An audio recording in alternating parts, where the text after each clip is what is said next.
Hey, hey, hey! Ici Cassas de la Porte du Paradis. Aujourd'hui, je vais vous parler de ma saison préférée de Mermaid Melody, Peachy Peachy Peach pure. Et pour commencer, on va parler 30 minutes de Mikaro, mon personnage préféré, parce que vous voyez, elle est Wow, wow, merveilleuse. wow, wow, wow, wow, vous êtes qui vous? Je suis ton père.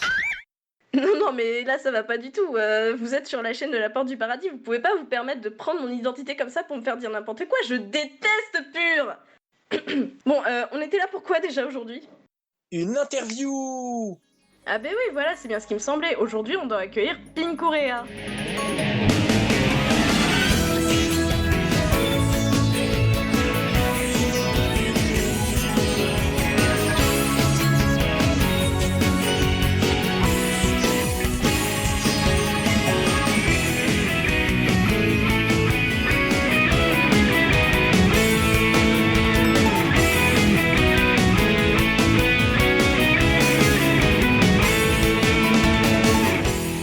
Et donc aujourd'hui, on est là pour vous présenter la figure du fandom français de Peachy Peachy Peach, Pinkurea. Bonjour.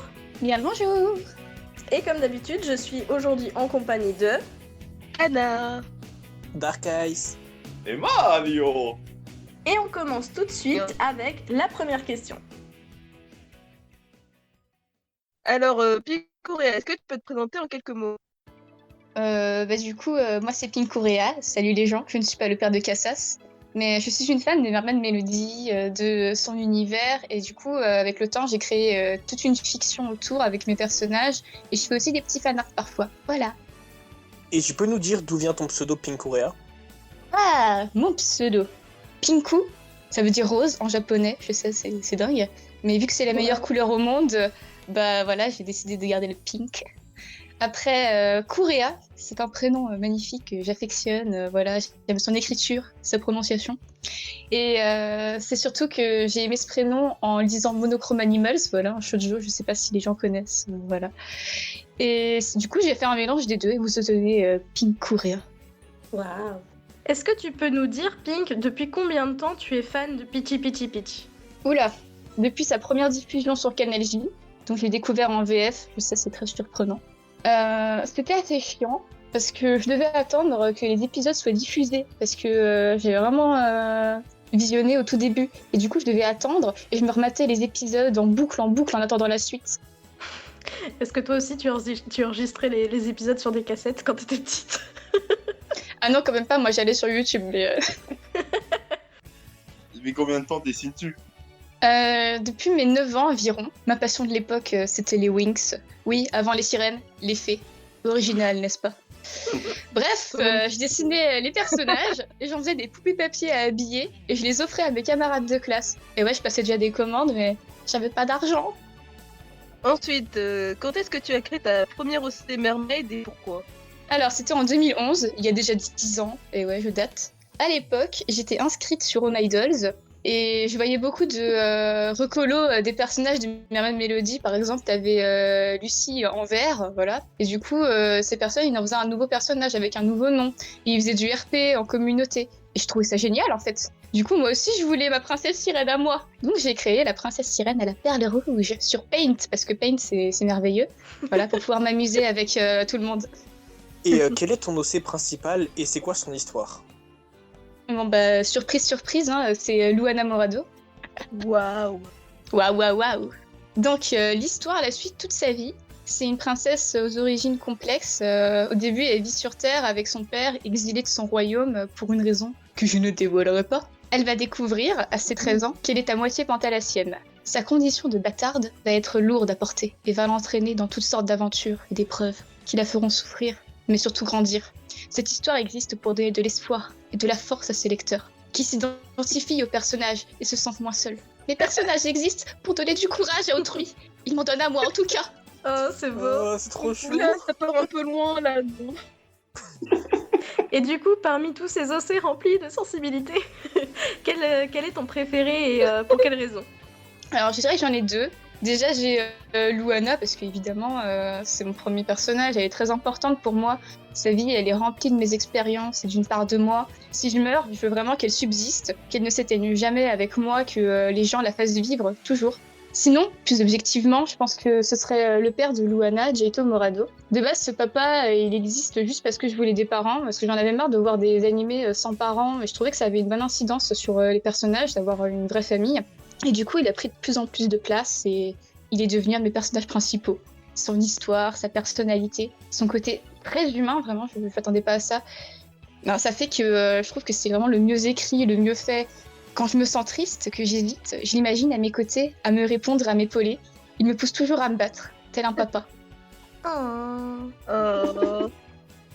Alors, un OC que tu aimes particulièrement chez un ou une autre créatrice? Alors, surprise, surprise, j'adore Martha d'Evergreen Artist. Je sais, c'est la surprise générale. Du coup, pour la petite histoire, je l'ai connue il y a environ 2 ans. Et à l'époque, je m'étais habituée à un certain confort en dessinant. En fait, je me donnais plus de défis. J'y allais vraiment comme ça en mode ouais, c'est bon, je m'y connais, on va pas chercher plus loin. Et j'avais plus cette envie de m'améliorer et de me surpasser. Alors que quand j'ai vu cette OC, quand j'ai vu à quel point elle était magnifique, les détails, tout ça, je me suis dit waouh, il faut que j'arrive à la hauteur de cette personne, elle est trop forte.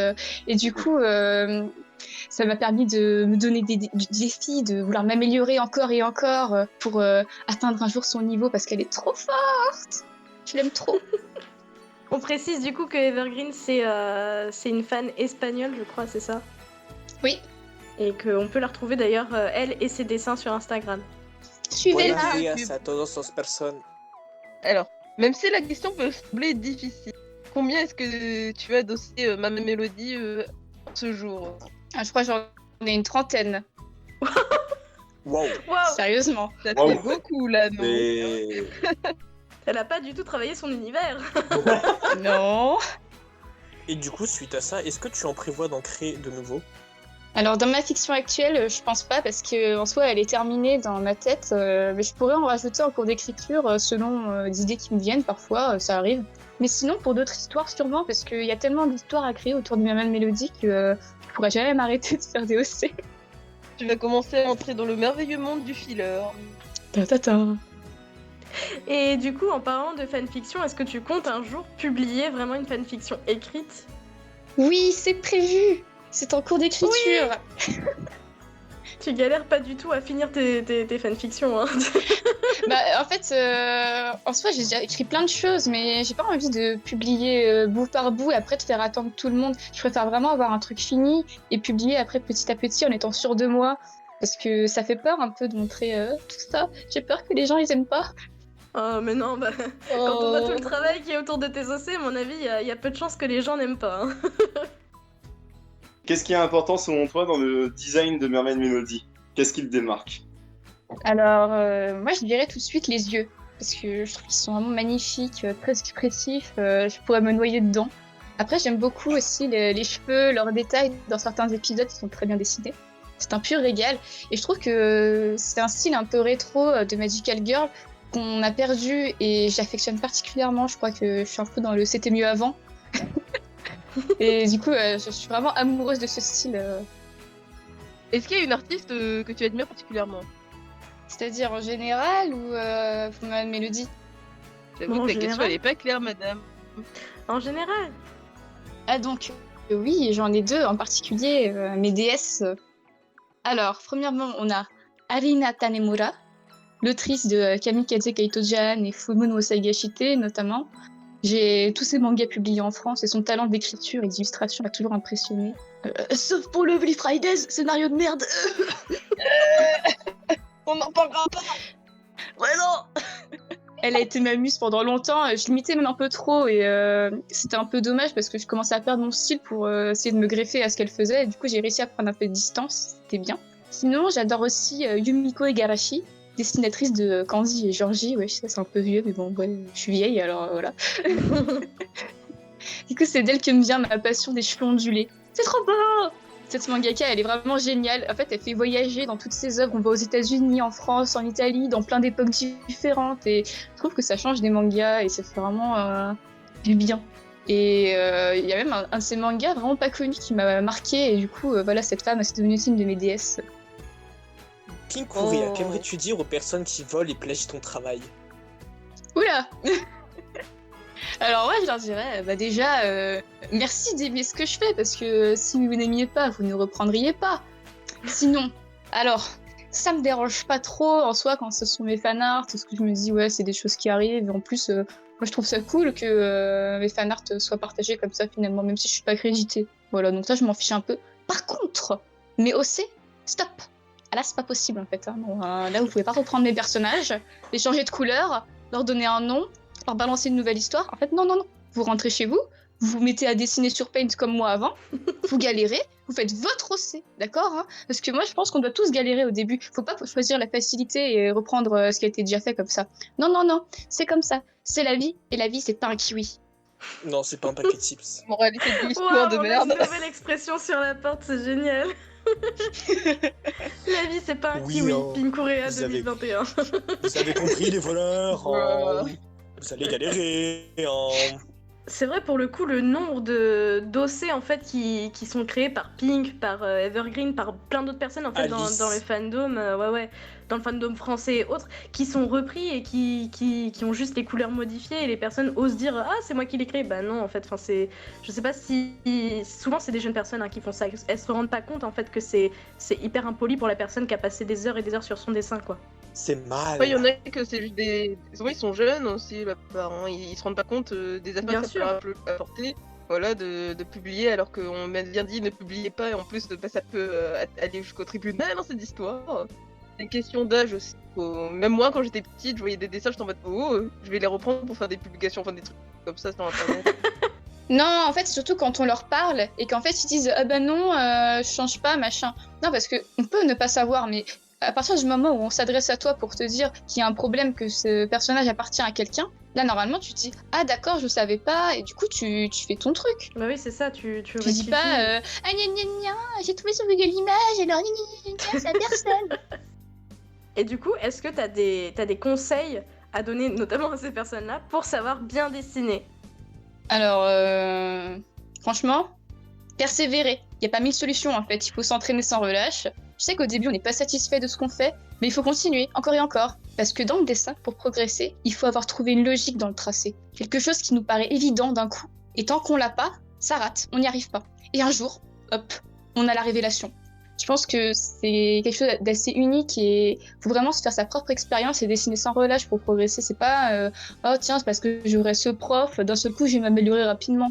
Non, je pense que le dessin c'est beaucoup plus compliqué que ça. Il faut vraiment partir de soi. Voilà. Persévérer les gens. Ouais, C'était presque une une question de confession. travail. C'est beau. Dans quel réseau pouvons-nous te suivre? Je suis très très active sur Instagram. Après, c'est pas très intéressant parce qu'il y a que mes dessins. Le plus sympathique, je pense que c'est quand même DeviantArt, même si je poste plus trop. Parce que malgré tout, dessus on a mes images en meilleure qualité. Et en dessous, souvent, il y a la description. Et dans la description, là, il y a vraiment des gros extraits d'histoires. Là, vous pouvez vraiment lire des parties, des chapitres même parfois. Donc, pour ceux que ça intéresse, DeviantArt. Hein. Et enfin, il y a YouTube. Parce que, ouais, récemment, YouTube, ça commençait à devenir sérieux quand j'ai fait ma petite vidéo. Donc, voilà, si vous aimez ma petite vidéo, venez. Et on mettra le lien dans la description évidemment.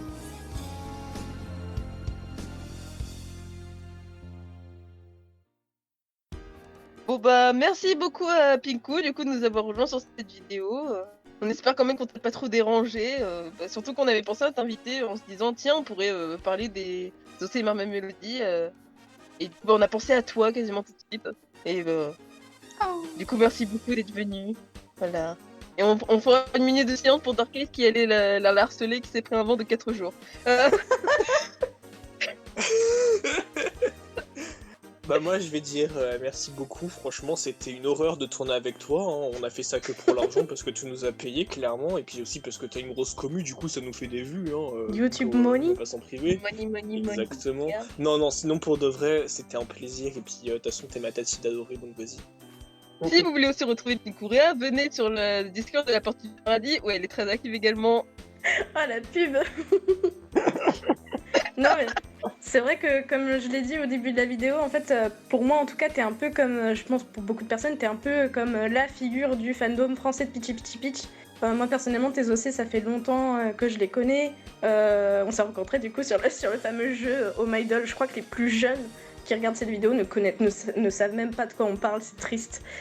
Mais je t'ai connu là-bas et c'est vrai que ça fait un bout de temps. Hein. Ça fait hyper longtemps que je continue à te suivre et même aujourd'hui, si je continue à être active autant dans le fandom Pitchy Pitchy Pitch et si je continue à faire vivre mes OC, c'est aussi en partie grâce à toi parce que tu m'as beaucoup inspirée. Donc voilà, merci beaucoup d'avoir accepté de venir faire cette vidéo avec nous. Je suis pas du tout une fangirl. Non, mais voilà, les léchage de bots, c'est sympa, mais du coup, c'est un peu à mon tour. Alors, vu que je suis sur le Discord, sur le Amino, rejoignez-nous, nous nous amusons tous les jours. Nous parlons de YouTube, de chaîne YouTube, ouais, parce que la chaîne YouTube, la porte du paradis, c'est un truc de dingue, et donc venez tous, rejoignez-nous.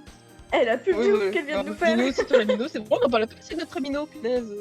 La leader qui pense même pas à son Amino. Non, mais si, enfin, ok, d'accord, s'il faut vraiment faire une pub pour l'Amino, c'est vrai. On a une petite communauté Amino Pitchy Pitchy Pitch. J'ai la fierté de dire que c'est la nôtre qui est à ce jour la plus active et la plus étendue. On a 400 membres. Complète. Ouais, on a 400 membres. Bon, en vrai, on est genre peut-être entre 50 et 100 membres vraiment actifs par mois, tu vois, c'est pas non plus énorme. Mais non, je suis fière de ça. Donc voilà, n'hésitez pas à nous rejoindre. Merci de m'avoir invité, vous êtes trop cute, je vous aime trop. C'était super cool de faire l'interview avec vous, mais arrêtez d'être aussi fan, là c'est un peu abusé, parce que je ne suis qu'un petit grain de sable dans la mer, voilà. Mais je vous aime. Ouais, mais t'es le grain de sable le plus étincelant. C'est quoi la phrase bateau S'il te plaît. Si je t'aime et t'es un grain de Si sable, un grain je tu t'offrirai ferais le Sahara. Voilà. Donc alors, je vous remercie tous pour votre visionnage et je remercie également Pink pour sa présence. C'était bien sympa. Donc comme d'habitude, lâchez un petit like pour Pink, ça lui fera plaisir. Abonnez-vous, mettez la cloche, etc. Pour être présent tous les samedis. Moi je vous dis bye bye. Salut. Bye bye. Au revoir. Plus.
Et pour commencer, on va parler 30 minutes de Mikaro, mon personnage préféré, parce que vous voyez, elle est merveilleuse. Wow, hey.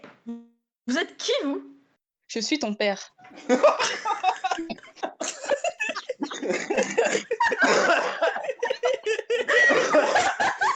mon dieu, la révélation.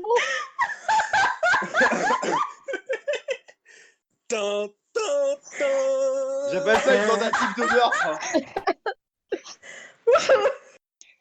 J'ai pas les larmes aux yeux là, bon. On va voir qu'elle a Nous failli avons me donc tuer. révélé en fait que Pinko se trouvait être un homme depuis le début et que c'était Oh le mon Cassage. dieu. Avant c'était Oui, une elle femme, s'appelle maintenant c'est un Robert. homme. Ou l'inverse, je sais plus.